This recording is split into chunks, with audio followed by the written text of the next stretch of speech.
کے ساتھ بارگاہ رسالت مآب والد رسالت مآب میں ہدیہ درود و سلام و صد احترام پیش فرمان اللہم صلی علی سیدنا و شفیعنا و حبیبنا و مولانا محمد مادر الجود والکرم وعلی آلہ الکرام والمنکرین والہ و اصحابہ مبارک وسلم صلاۃ و سلام علیک یا حبیبی یا سیدی یا رسول اللہ صلی اللہ تعالی علیہ وسلم غوث اعظم بنی بے سر و سامہ مدد قبلہ دین مدد کعبہ امام مدد قادری کر قادری رہ قادریوں میں اٹھا قدر عبدالقادر قدرت ماں کے واسطے تو ہے وہ غوث کے ہر غوث کے شیدا تیرا تو ہے وہ غیث کے ہر غیث کے پیاسا تیرا خدا دولا شریف کے فضل و کرم سے اس کے حبیب اعظم صلی اللہ تعالی علیہ وآلہ وسلم کے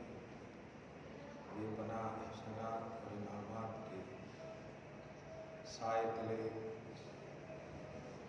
جملہ محبوبان الہ کی دعاؤں عنایتوں کے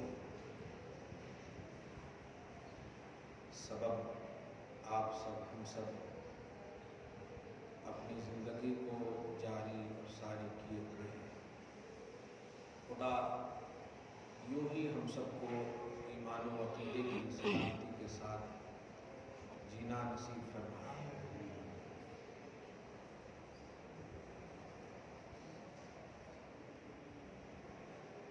مسلسل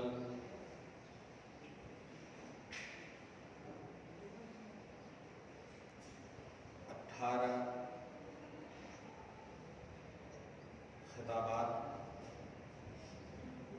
غوث اعظم اور ترجمہ بسم اللہ کے حوالے سے ہم سب سن چکے ہیں، محسوس ہو چکے ہیں۔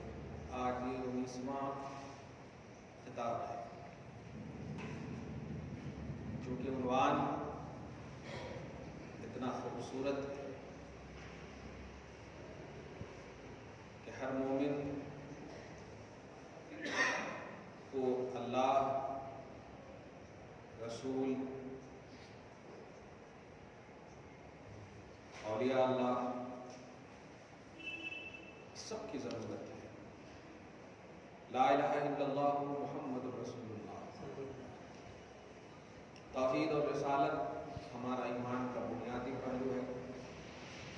آمنت باللہ و ملائکتہ و کتبہ و رسلہ والیوم الآخر والقدر خیرہ و شرہ من اللہ تعالی والبعث بعد الموت۔ یہ سب بھی ایمان کے لازمے ہیں۔ فرشتے بھی ہمارے ایمان میں داخل ہیں۔ خدا کی تمام کتابیں آسمانی ہمارے ایمان میں داخل ہیں۔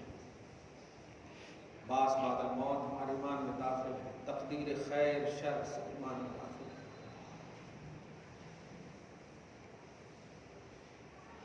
ساری کتابیں ہمارے ایمان میں داخل ہے۔ ساری کتابوں کا آپ مطالعہ کریں گے تو یہ تو اپنی جگہ پر ہے، لیکن صرف قرآن کا مطالعہ کریں گے تو آپ کو 3 بات بڑی کھل کر سامنے آئے گی کہ اللہ اور رسول اور ولی اللہ یہ 3 بڑے اہم ہیں ہمارے لیے اور آپ کے لیے۔ چنانچہ سورہ مائدہ کی آیت نمبر 55 میں یا 54 میں آپ دیکھیں گے تو اللہ سبحانہ کلیئر فرماتا ہے انما ولیکم اللہ ورسولہ والذین آمنوا، بے شک تمہارا مددگار اللہ ہے، رسول ہے اور اولیاء اللہ ہے۔ ایمان والے سے ظاہر ہے جب تمہارے کہہ رہے ہیں تو تم بھی تو ایمان والے ہو، تو تمہارا مددگار تم ہو۔ یہاں پر اللہ کے محبوب بندے مراد ہیں۔ چنانچہ قرآن پاک وہیں پر والذین آمنوا الذین یقیمون الصلاۃ ویؤتون الزکاۃ وهم راکعون، اور آگے فرماتا ومن یتولی اللہ ورسولہ فإن حزب اللہ هم الغالبون، کہ جو لوگ اللہ اس کے رسول کو ولی اور مددگار تسلیم کرتے ہیں وہ اللہ کی جماعت ہے اور غالب جماعت ہے، کامیاب جماعت ہے، فاتح بہت بڑا ہے۔ درود شریف پڑھیں اللہم صلی علی محمد وعلی آل محمد وبارک صلی وسلم اللہ علیہ وسلم۔ ایمان والوں کے لیے، ہم سب کے لیے، اہل توحید کے لیے لازم ہے کہ ہم اپنے ایمانی بیس پر اپنی زندگی کاٹیں، اور یہی وجہ ہے، آپ اس پر غور کریں گے تو آپ کو یہ بات کھل کر سامنے آئے گی کہ دیگر مذہب والے اپنے ان کی جو آئیڈینٹی ہے، ان کا جو تشخص ہے، وہ ایک ملک سے دوسرے ملک چاہیں تو مٹ جاتے ہیں، الگ الگ اعتبار سے اس کا تشخص، اس کا تعارف، اس کی پہچان ہوتی ہے. لیکن ہماری اور آپ کی پہچان الحمدللہ ثم الحمدللہ جہاں بھی ہم رہتے ہیں تو ہماری پہچان ایمان والے، اسلام والے، توحید والے، یہی سب ہے ہماری پہچان. لا الہ الا اللہ محمد رسول اللہ، یہی ہے ہماری پہچان. اللہ سبحانہ اس تشخص کو سمجھ کر اس پر جینے کی توفیق ہم سب کو نصیب فرمائے. سورہ ہود ہے آج، جو سورہ نمبر 11 ہے. کیا کہنا ہے، 11ویں والے ہمارے لیے نہیں بلکہ ہم ہیں ان کے لیے.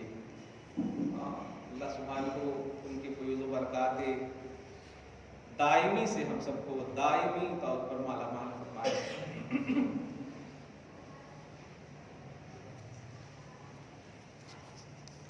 درود شریف پڑھیں. اللہم صلی علی محمد وعلی آل محمد وبارک وسلم صلی اللہ تعالی علیہ وسلم. سورہ ہود سورہ نمبر 11 ہے.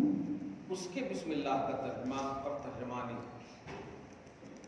آج بہت اہم ہے، اور صحیح یہی ہے کہ مسلسل جو آپ 10-12 سال سے سن رہے ہیں، ہماری جو پہچان ہے، اس مسجد کی جو پہچان ہے، وہ ہے اسلام کی ریئلٹی، ایمان کی ریئلٹی، بیسک اسلام، بنیادی اسلام، اصل اسلام کیا ہے. صحیح کہوں تو زندگی کا عنوان ہے قرآن اور صاحب قرآن. زندگی کا عنوان ہے، اور یہی ہے اصل ایمان، یہی ہے بیس آف ایمان، یہی ہے. آپ اس کو ابھی آج دیکھیں، تفسیر جیلانی میں بھی اس کی حسین جھلک آپ کو نظر آئے گی. بسم اللہ، اس اللہ کے نام سے. یہ سورہ نمبر 11 ہے، سورہ یونس، سورہ ہود، یونس کے بعد. وہ ہود اللہ کے نبی ہیں جو قوم عاد کی طرف بھیجے گئے تھے. قرآن میں پڑھے ہوں گے وَإِلَىٰ عَادٍ أَخَاهُمْ هُودًا، اور قوم عاد کی طرف ہود کو بھیجا گیا. وہ قوم عاد کے ہود علیہ السلام کو نہیں مانا تھا، تو اللہ پاک نے ایک آواز چنگھاڑی بھیجی اور اس سے سب کو مار دیا. میں بتاؤں گا سورہ نمبر 34 میں بھی، سورہ فاطر میں جو سورہ یاسین سے پہلے ہے، اللہ سبحانہ وہ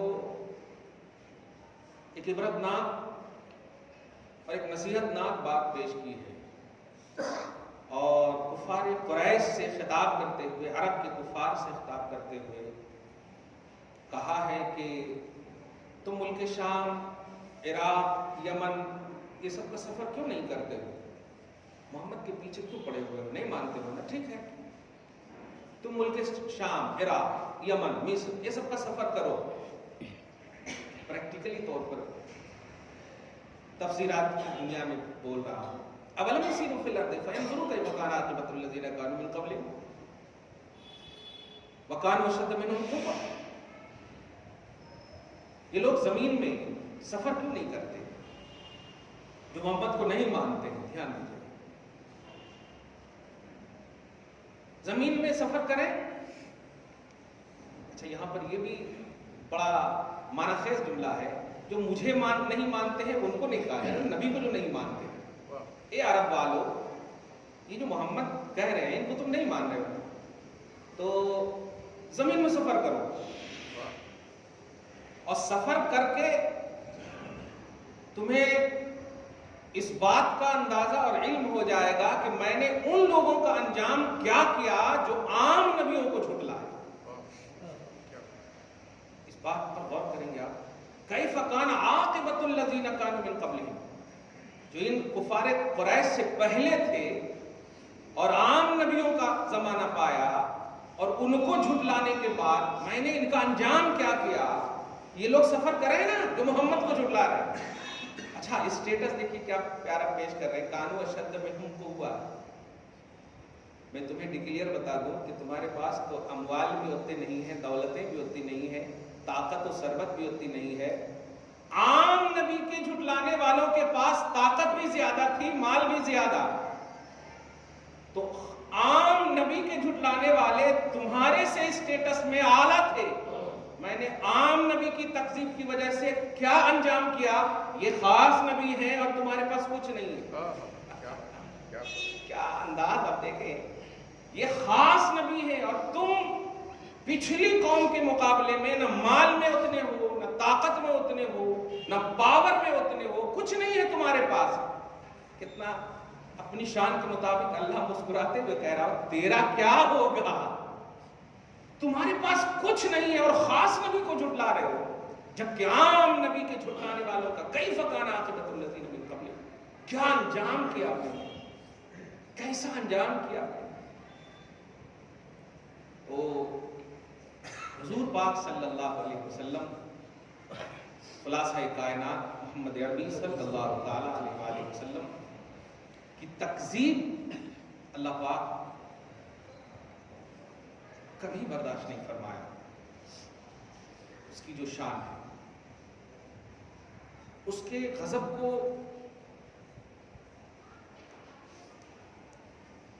کوئی ٹھنڈا نہیں کر سکتا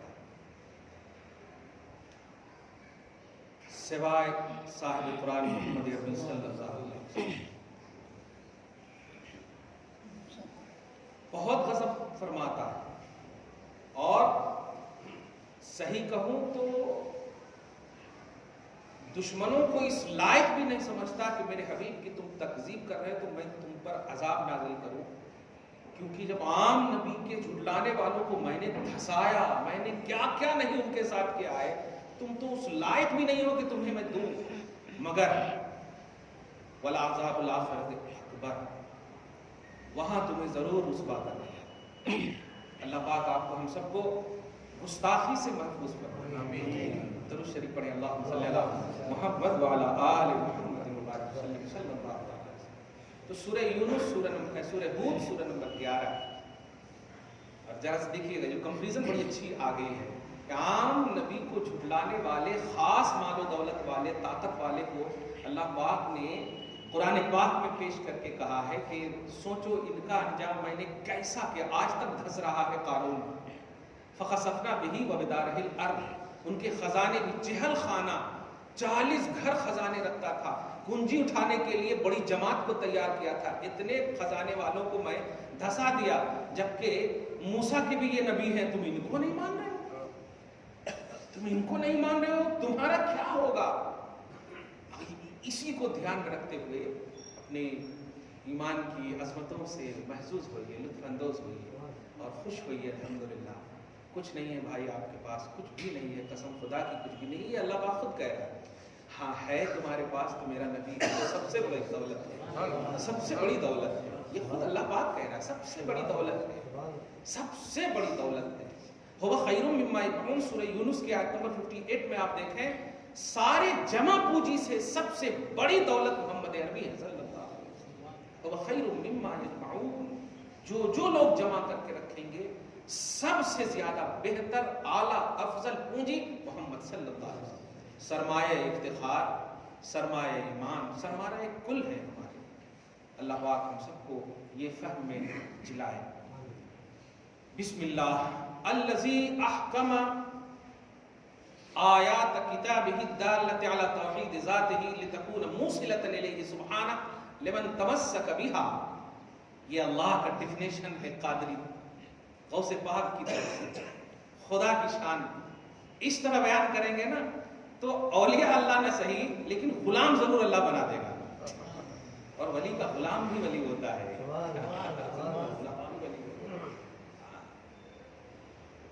ترجمہ سننے کو مزہ آئے گا اور مجھے صرف لفظ تمسک پر بحث کرنی ہے اور یہ جو 10 منٹ کی گفتگو ہوئی ہے اسی گفتگو کو سمجھا دینا ہے. اللہ اس اللہ کے نام سے شروع جس نے اپنی کتاب کی آیتوں کو محکم فرمایا. سورہ ہود میں شروع میں دیکھیں الف لام را کتاب احکمت آیاتہ ثم فصلت من لدن حکیم خبیر. یہ الف لام را کتاب محکمت. تو اس اللہ کے نام سے شروع جس نے اپنی کتاب کی آیتوں کو، ایک لفظ پر غور کیجیے گا، یہ تفسیر جیلانی، اپنی کتاب کی آیتوں کو محکم فرمایا، ٹھوس فرمایا، مضبوط فرمایا. اب آیتوں کی شان بیان کر رہا ہے. کون آیتیں؟ التی الدالۃ علی توحید، وہ آیتیں جو اللہ کی ذات کی یکتائی پر دلیل ہیں، وہ آیتیں جو اللہ کے ایک ہونے پر دلیل ہیں. اب ایک نئی بات یہاں پر دھیان میں آئے، ایک ہے دلیل اور ایک ہے برہان. دلیل اسے کہتے ہیں کہ ضروری نہیں کہ پیش کرنے والا منزل تک پہنچ ہی جائے، اور برہان اسے کہتے ہیں کہ جس کے پاس یہ ہو وہ منزل تک پہنچ ہی جائے. برہان اور دلیل میں یہی فرق ہے، دھیان دیں. اللہ پاک نے آیات قرآنی کو دلیل کہا، اور سورہ نساء آیت نمبر 174 میں اللہ پاک فرماتا قد جاءکم یا ایھا الناس قد جاءکم برہان من ربکم. اے لوگوں تمہارے پاس بشکل محمد برہان آ گئے، بشکل محمد برہان آ گئے. محسوس کیجئے گا، میں نے کہا دلیل اسے کہتے ہیں کہ دلیل والا ضروری نہیں کہ منزل تک پہنچ جائے، دلیل والا ضروری نہیں کہ منزل تک پہنچ جائے. یضل بہ کثیر و یہدی بہ کثیرا، یہ سب کو آپ اپنے دھیان میں رکھیے. لیکن برہان جس کے پاس ہے لازم ہے کہ وہ منزل مقصود تک پہنچے گا، اور برہان ہے محمد رسول اللہ صلی اللہ علیہ وسلم. واہ، یہ میں سوچ کے نہیں آیا تھا، ابھی غوث پاک کا فیضان میں سوچ کے نہیں آیا تھا. مجھے تمسک پر بحث کرنی ہے آگے چل کر. درود شریف پڑھیں، اللہم صلی علی محمد وعلی آل محمد وبارک وسلم صلی اللہ تعالی علیہ وسلم. خوبصورت سب چہرے ہو تو ایسی سے عنوان آ جاتے ہیں. جو اللہ کی ذات کی یکتائی پر دلیل ہے آیت قرآنیہ، اور اللہ کی ذات کی یکتائی پر برہان ہے محمد الرسول اللہ صلی اللہ علیہ وسلم. اب آگے دیکھیے، لِتَكُونَ مُوصِلَةً إِلَيْهِ سُبْحَانَهُ. دنگ رہ جاتا ہوں اسے پاک. اب تو میں کوئی تفسیر بہت کم پڑھتا ہوں، پڑھ تو چکا ہوں، پڑھتا ہوں تھوڑا سی کبھی سوال ہوتا ہے تو، لیکن غوث پاک کی تفسیر جتنا پڑھتا ہوں علم میں، اب اضافہ تو نہیں بول سکتے، لیکن نور ایمان، نور علم وہ منور ہوتا ہے. اور کیجئے، لفظ سبحان پڑھنے والے تو بہت نظر آئیں گے آپ کو، لیکن اس میں غرق ہونے والی ذات میں نے غوث پاک کو محسوس کیا ہے. لفظ سبحان کا استعمال آج چلتے پھرتے لوگ بہت کرتے ہیں، لیکن سبحانہ کا استعمال غوث پاک نے جو جا بجا کیا ہے، کیا شان ہے. سبحان کا معنی جانتے کیا ہوتا ہے؟ سبحان کا معنی ہوتا ہے اے اللہ تو ہر عیب سے پاک ہے. جب آپ سبحان اللہ بولتے ہیں تو یہ اس کا مطلب ہوتا ہے کہ میں تجھے ہر عیب سے پاک مانتا ہوں، پاک جانتا ہوں. اے اللہ تو ہر عیب سے پاک ہے. سوچیں، کچھ ایسے بھی لوگ ہیں جو اللہ کے حوالے سے یہ عقیدہ رکھتے ہیں کہ اللہ جھوٹ بول سکتا ہے لیکن تسبیح برابر ہے دانے. ہاں، ہاتھ میں برابر تسبیح کے دانے ہیں، سبحان اللہ، اور عقیدہ یہ ہے کہ جھوٹ بول سکتا. اب آپ بتائیں، جھوٹ عیب ہے، یقیناً عیب ہے. سبحان اللہ کہہ رہا ہر عیب سے پاک، اور حقیقت کہہ رہی ہے کہ عیب دار مان. اللہ، یہ سینہ نبی کی محبت کا مدینہ ہے. ہم سبحان اللہ بولتے ہیں تو یقیناً ہر عیب سے پاک ہے، جھوٹ سے پاک ہے، فسق سے پاک ہے، ہر عیب سے پاک ہے. اسی پر قائم ہے سبحان تو سے پاک. لِتَكُونَ مُوصِلَةً إِلَى الْحَقِّ إِلَيْهِ سُبْحَانَهُ. وہ آیتیں جس کو اللہ نے محکم فرمائی، وہ آیتیں ایسی ہیں جو اللہ سبحانہ کی طرف موصل ہیں. اب موصل پریشان مت، عراق مت جائیے گا، ایک شہر ہے موصل، مگر وہ موصل عربی ہی ہے. موصل بولتے ہیں پہنچانے والے کو، میم واو صاد لام. تو لِتَكُونَ مُوصِلَةً، یہ آیتیں پہنچانے والی ہے الیہ سبحانہ، اللہ پاک کی طرف. دھیان دیجیے، اللہ پاک کی طرف یہ آیتیں پہنچانے والی ہیں جن آیتوں کو اللہ نے محکم فرمائی۔ اب آگے کے جو جملے ہیں وہ ایمانی، لمن تمسک بہا، یہی ہے اصل آج کا خصوصی عنوان، کن کو پہنچائے گی، یہ ہے اصل۔ بے پناہ تکلیف ہوتی ہے، اور اس پر بھی اب آپ ریمارک کریں گے تو غلط ہے۔ تکلیف تو دل سے تعلق رکھتا ہے، بس دل آپ کے پاس تو میرا نہیں ہے، تو جب تکلیف ہوتی ہے تو یہ تو ہونے دیجیے مجھ کو اچھے سے۔ تکلیف اس وقت زیادہ ہوتی ہے جب یہ کہا جاتا ہے کہ میں بہت اللہ سے پیار کرتا ہوں، مجھے اللہ بہت پسند ہے، یعنی صرف جو اونلی کا عقیدہ رکھتے ہیں رکھیں، لیکن یہ ڈویژن کے آئینے میں، تفریق کے آئینے میں جو عقیدہ رکھتے ہیں، کھول کر کے جملہ کہہ دو کہ رسول اللہ کو اللہ سے جدا کرنے کا عقیدہ یہ یہودی عقیدہ ہے۔ اب آپ کو اگر کہیں گے تو یہ ہماری ایکٹیویٹی نہیں ہے۔ پارہ نمبر 6 میں آپ دیکھیں گے فرسٹ پیج میں اللہ سبحانہ فرماتا ان الذین یکفرون باللہ ورسلہ ویریدون ان یفرقوا بین اللہ ورسلہ، کہ وہ لوگ جو اللہ اور اس کے رسول کے درمیان فرق کرتے ہیں۔ جملے پہ غور کر رہے ہیں، یہ اللہ کہہ رہا ہے، اب آپ لوگ فرق نہیں کرنا تو کیا ایک ہی مان لینا؟ تو اللہ سے پوچھو، میں نہیں بول رہا ہوں، میں تو یہ بولوں گا قسم خدا کی میرا محمد خدا نہیں ہے مگر خدا سے جدا نہیں۔ عقیدہ یہ، کیونکہ جب قرآن کہا ہے تو اس کا ایکسپلینیشن صحیح ہونا چاہیے، اس کی تعریف، اس کا تعارف صحیح ہونا چاہیے۔ جب اللہ کہہ رہا ہے کہ جو لوگ اللہ رسول کے درمیان فرق کرتے ہیں، یفرقوا بین اللہ ورسولہ، یفرقوا تفریق سے ڈیوائڈ کرتے ہیں، تو ڈیوائڈ کا عقیدہ نہیں ہونا چاہیے، محبت کا عقیدہ ہونا چاہیے، ربط و تعلق کا عقیدہ ہونا چاہیے۔ خدا نہیں ہے محمد، لیکن جدا کرنے کا بھی تمہیں حق نہیں ہے، یہ رب کا فرمان ہے، رب کا فرمان ہے۔ سبحان اللہ۔ تو تمسک مجھے سمجھانا کن کے لیے ہے یہ موصل آیات قرآنیہ محکمہ، ٹھوس جو آیتیں ہیں، جو اللہ کی یکتائی پر دلیل ہیں، جو ذات خدا کا پتہ دیتی ہیں، وہ آیتیں کن کے لیے ہیں؟ پہنچانے والی، منزل مقصود تک، اللہ تک پہنچانے والی۔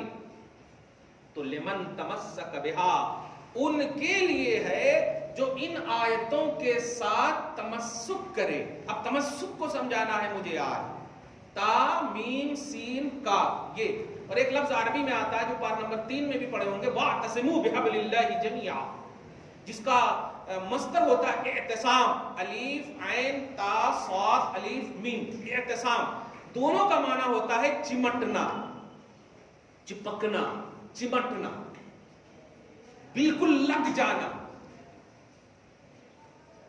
چمٹ جانا۔ واعتصموا بحبل اللہ جمیعا، اللہ کی رسی کے ساتھ چمٹ جاؤ۔ اور چمٹنے کا مفہوم یہ ہوتا ہے کہ الگ ہو گئے تو چمٹنا نہیں ہے،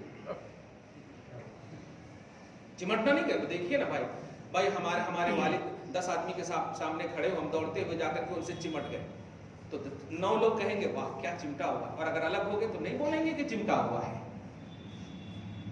چمٹنا اسے کہتے ہیں جب چمٹے ہوئے ہو۔ تو تمسک اور اعتصام یہی ہے،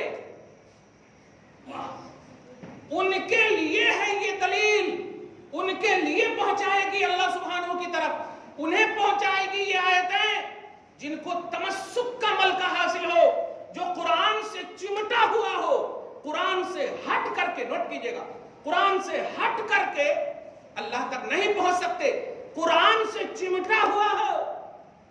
مجھے وہ اہل بیت کا وہ عنوان یاد آتا ہے، نبی صلی اللہ علیہ وسلم فرماتے ہیں کہ قرآن اور میرے اہل بیت ایسے ہیں دونوں، ایسے ہیں دونوں، اور اتنے دونوں چمٹے ہوئے ہیں ایک دوسرے کے ساتھ کہ یہاں تک کہ دنیا تو دنیا، حوض کوثر پر بھی دونوں ساتھ ساتھ ملیں گے۔ کیا کہنا ہے، سبحان اللہ۔ دیکھیے شہید تو اسلام میں بہت ہوئے ہیں، لیکن جب شہادت کا عنوان حسین کے حوالے سے پیش کرتے ہیں تو قرآن کی وہ آیت ضرور پیش کرتے ہیں۔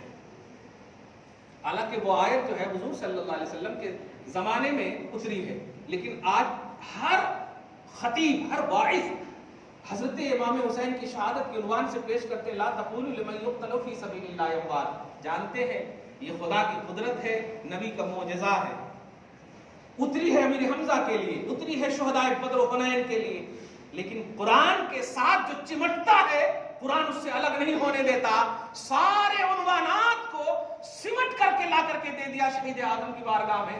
اس سے انکار نہیں ہے پیارے کہ ان کے لیے یہ نہیں اتری ہے، لیکن جو اہل بیت خصوصاً امام حسین نے جو تعلق بالقرآن اور ربط بالقرآن کا عنوان دیا ہے، رہتی دنیا تک کوئی عنوان نہیں دے سکتا ہے، کوئی عنوان نہیں دے سکتا ہے۔ قرآن کے تحفظ کے لیے جو کربلا میں اپنے آپ کو، اپنے اہل و عیال کو، اقربا کو قربان کیا ہے، کوئی نہیں دے سکتا ہے۔ یہ شہادت مطلب شہادت عظمیٰ کے ساتھ ساتھ شہادت نہائیہ بھی ہے۔ اب ایسی شہادت کسی کو نہیں مل سکتی، شہید تو ہو سکتے ہیں، ایسی شہادت اب کسی کو نہیں مل سکتی۔ درود شریف پڑھیں، اللہم صلی علی محمد وعلی آل محمد وبارک وسلم صلی اللہ تعالی علیہ وسلم۔ آپ سنیے گا جو بولنے جا رہا ہوں، تمسک جو کرے گا، چمٹے گا، اس کے لیے دلیل ہے۔ اب یہاں پر بھی ہاں وہ پورا ایک فرقہ، ہاں ہم تو بالکل قرآن سے کبھی الگ نہیں ہوتے، قرآن قرآن قرآن، ماشاءاللہ الحمدللہ۔ یاد رکھیے گا چمٹنے کے لیے فہم ضروری ہے، چمٹنے کے لیے علم ضروری ہے، چمٹنے کے لیے نالج ضروری ہے۔ کیوں؟ اس لیے کبھی مثال دیا میں نے کہ 10 آدمی کھڑے ہیں، اس میں میرا ایک باپ ہے، اب میں کسی سے نہیں چمٹوں گا، میں جس کو اپنا باپ جانتا ہوں اسی سے چمٹوں گا۔ تو چمٹنے کے لیے نالج اور علم ضروری ہے۔ قرآن اور سے بات تفسیر میں فرماتے ہیں سورہ ہود کی کہ لمن تمسک بہا، کہ جو آیات قرآنیہ سے چمٹے گا، تمسک کرے گا، ان کے لیے وہ منزل مقصود تک پہنچے گا، وہ خدا تک پہنچے گا۔ تو چمٹنے کی جب نالج ضروری ہے تو پوچھیے آیات قرآنیہ سے کیسے چمٹوں؟ ارے مجھے تو بولنے آ رہا ہے، میں تو سمجھ رہا ہوں، لیکن تم بھی تو بتا، تو سمجھا کیسے، کیوں؟ تو قرآن کی آیتیں مکمل آپ کی پھر رہبری کرے گی، وہ خاموش بولنے والی آیت خود کہے گی، نہیں پڑھا لو انزلنا هذا القرآن على جبل لرأيته خاشعا متصدعا من خشية اللہ، کہ اگر یہی یعنی میں پہاڑ پر اترتا، پہاڑ پر اترتا، رب کہہ رہا ہے کہ قرآن کو پہاڑ پر اتارتا تو تم تو خیر چھوٹا سا پتھر بھی مارے تو کچلے چلے جاؤ گے، اتنی تو طاقت ہے نہیں، وہ طاقتور پہاڑ پر اترتا تو چمٹنے کی صلاحیت نہیں رکھتا، ریزہ ریزہ ہو جاتا، ریزہ ریزہ، لرأيته خاشعا متصدعا من خشية اللہ، تو اللہ کے خوف سے وہ ریزہ ریزہ ہو جاتا۔ تو آپ ذرا سوچ، پوری طرح سوچ، فہم ہے، عقل ہے، شعور ہے، اے چمٹنے والے سوچ تو صحیح کہ یہ پہاڑ پر اترنے والا قرآن پہاڑ کو ریزہ ریزہ کر دیتا تو یہ اترا کہاں؟ سوچ، اترا کہاں؟ اور جہاں اترا وہاں ریزہ ریزہ ہوا یا چمٹا رہا؟ ریزہ ریزہ رہا یا چمٹا رہا؟ دل نے جواب دیا، عَلَىٰ قَلْبِكَ لِتَكُونَ مِنَ الْمُنذَرِينَ نَزَلَ بِهِ الرُّوحُ الْأَمِينُ، روح الامین جبریل علیہ السلام آئے، قلب مصطفیٰ پر اترا یہ کلام، ریزہ ریزہ نہیں، ایسا چمٹا ہائے ہائے ہائے کہ قرآن کہہ رہا قد جاءکم من اللہ نور وکتاب مبین۔ اے قرآن، واہ واہ واہ، اے قرآن جس سے تو چمٹا ہے، میں نے یہ انتخاب کیا ہے، یہ ریزہ ریزہ نہیں، اب تو اس کے بغیر اور یہ تیرے بغیر نہیں رہ سکتا، یہ اس کے بغیر اور تیرے بغیر نہیں رہ سکتا، کہ اب تجھے سمجھنے کے لیے، اب تجھ سے چمٹنے کے لیے اب دعوی ذکر کی ضرورت نہیں، دعوی تلاوت کی ضرورت نہیں، دعوی قرأت کی ضرورت نہیں، تمسک کی ضرورت ہے، اور تمسک کے لیے فہم کی ضرورت ہے، اور فہم کے لیے پہاڑ کو ریجیکٹ کر کر قلب مصطفیٰ میں آنا پڑے گا، قلب مصطفیٰ میں آنا پڑے گا کہ یہ قلب ہے جس نے قرآن کو چمٹایا ہے اور اسی قلب سے ہم تک پہنچا ہے۔ کھول کر بات سمجھ میں آ گئی ہے کہ ان کے لیے ہے، ان کے لیے یہ دلیل ہے جو تمسک کا ملکہ رکھتے ہو، جو چمٹنے کا ملکہ رکھتے ہو، اور اے چمٹنے والے تیرا راؤنڈ سیکنڈ ہے، پہلا راؤنڈ قلب مصطفیٰ ہے، پہلا راؤنڈ قلب مصطفیٰ ہے، تمہارا فہم بعد کا ہے، تمہاری عقل و شعور بعد کی ہے. اول ما خلق اللہ نوری، محمد عربی مکمل اول ہے، اس لیے اب تمسک. اچھا ایک اور بات یہاں پر دیکھیے گا، درود شریف پڑھیں، اللہم صلی علی محمد وعلی آل محمد مبارک وسلم. تو ہے وہ غوث کے غوث ہے شہدا تیرا. سبحان اللہ. بڑی اہم بات آئی، لمن تمسک بہا، اس لفظ پہ غور کیجیے. لمن قرأ بہا، لمن ذکر بہا، لمن تلا بہا نہیں فرمایا. ان کے لیے ہے جو ان کو ذکر کرے، ان کے لیے ہے جو آیتوں کو تلاوت کرے، ان کے لیے ہے جو قرأت کرے، نہیں، ان کے لیے ہے جو چمٹ جائے. ان کے لیے ہے. آپ چمٹنے کا ایک اور مفہوم بتاؤ. دل سے چمٹنے کو چمٹنا کہتے ہیں. بھائی آپ کا چہرہ اس طرف ہو، میرا چہرہ اس طرف ہو اور ٹچ بھی ہو نا تو چمٹنا نہیں بولتے. چمٹنے کے لیے دل بولتے ہیں. محسوس کیجیے ان باتوں کو. میں شہپارے پیش کر رہا ہوں، سب کو جمع کیجیے گا نا تو تسبیح کے دانے بن جائیں گے، محبت کی تسبیح کے دانے. صحیح کہہ رہا ہوں. چمٹنے کے لیے دل ضروری ہے. ہاں فرمایا کہ جو ان سے چمٹے. اچھا کیوں چمٹے، کیوں ٹچ ہو؟ کیونکہ یہ قلب مصطفیٰ سے ٹچ ہو کر آئے. فیوز، برکات، یہ ساری چیزیں. اور کیا کہا؟ جو تلاوت کرے، قرأت کرے، جو ذکر کرے. مجھے بھی قرآن آتا ہے، قرآن بھی پڑھو، تم بھی پڑھ سکتے. اور سورہ قمر کی تو تلاوت کر کے اپنی کمر توڑے ہوئے ہیں.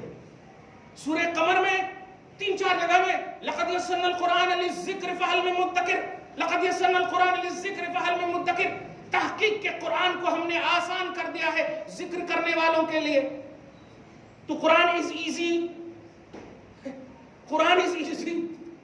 تو آج کلیئر کہہ دو، قرآن تلاوت کے لیے، ذکر کے لیے، قرأت کے لیے تو ایزی ہو سکتا ہے، لیکن فہم قرآن کے لیے یہ ایزی نہیں ہے. اس کے لیے تمسک درکار ہے. اس کے لیے نبی کا قلب محسوس کرنے کی ضرورت ہے. قلب مصطفیٰ اگر فکر میں نہ ہو تو قرآن فہمی نہیں ہو سکتی. ذکر قرآن تو کر سکتے ہو، تلاوت قرآن کر سکتے ہو. اور سنو، آج کلیئر کہہ دو صحیح مسلم کی روایت سے، مجھے وہ روایت یاد آتی ہے. خارجیوں نے قرآن کی تلاوت کی تھی، خارجیوں نے قرآن کی تلاوت کی تھی. سورہ یوسف کی آیت پیش کی تھی.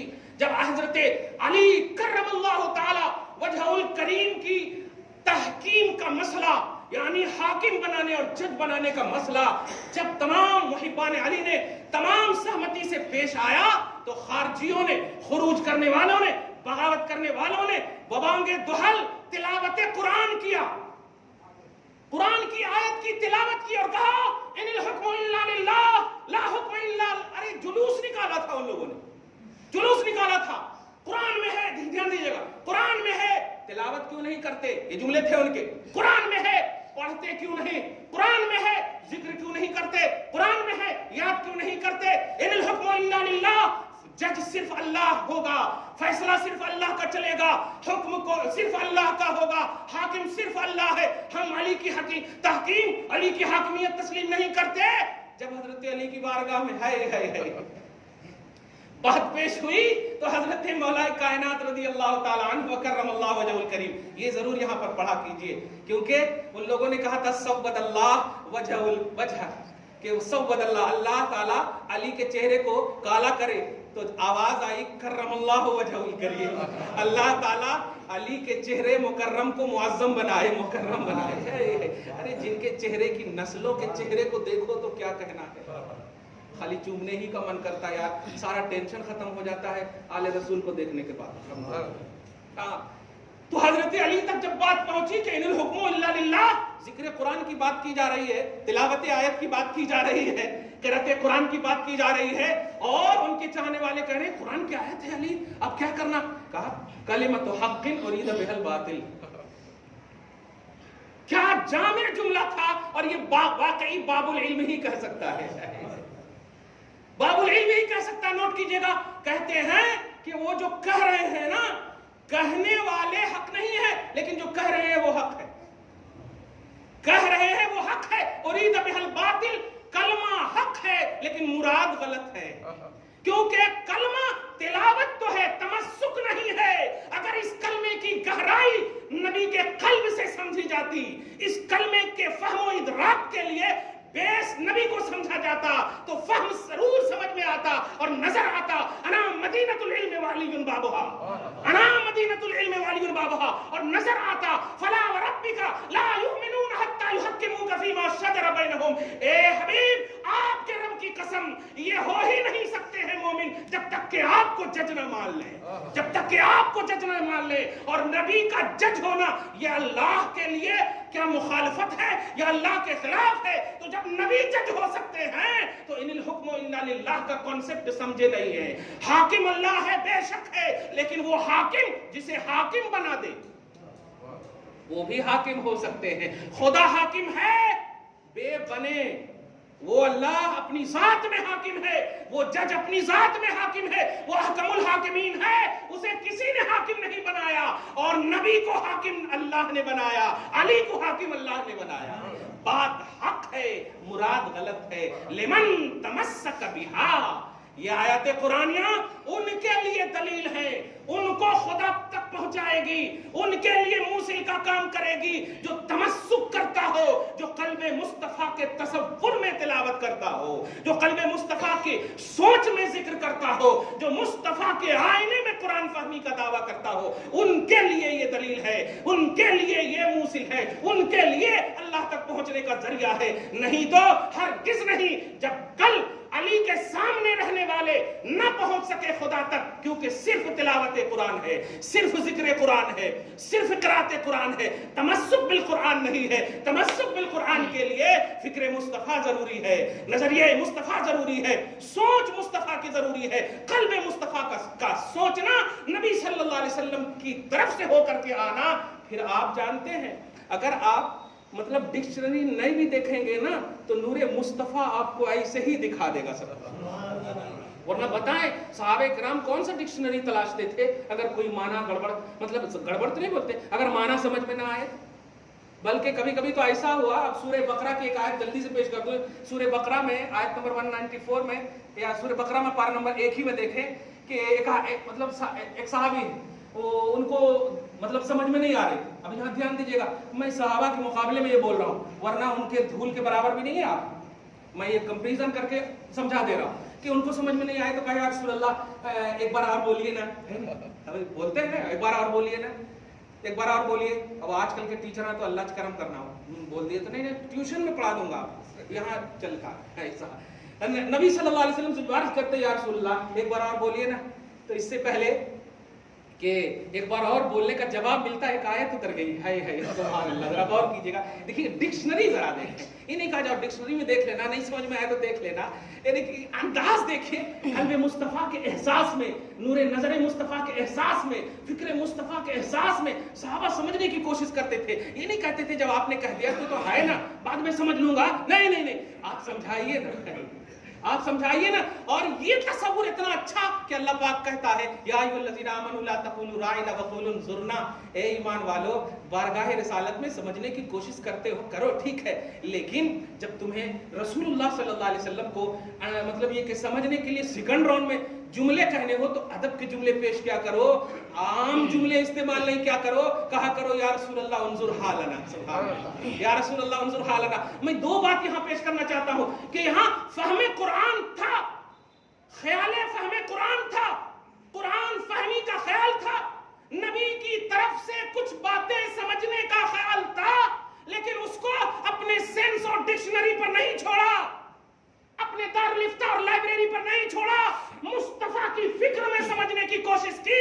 رب نے اتنا اچھا اتار دیا ان کے لیے کہ آج پوری دنیا ان کو آئیڈیل بناتی ہے، پوری دنیا کے لیے وہ بیس آف ایمان ہے. یہی ہے راز جو تمسک کا غوث پاک نے پیش کیا. دعا کرتا ہوں اللہ تعالیٰ آج کی اس خصوصی بات کو قبول فرمائے، ہم سب کو تمسک بالقرآن کی توفیق نصیب فرمائے، پھر فہم قرآن آئینہ مصطفیٰ میں ہم سب کو عطا فرمائے.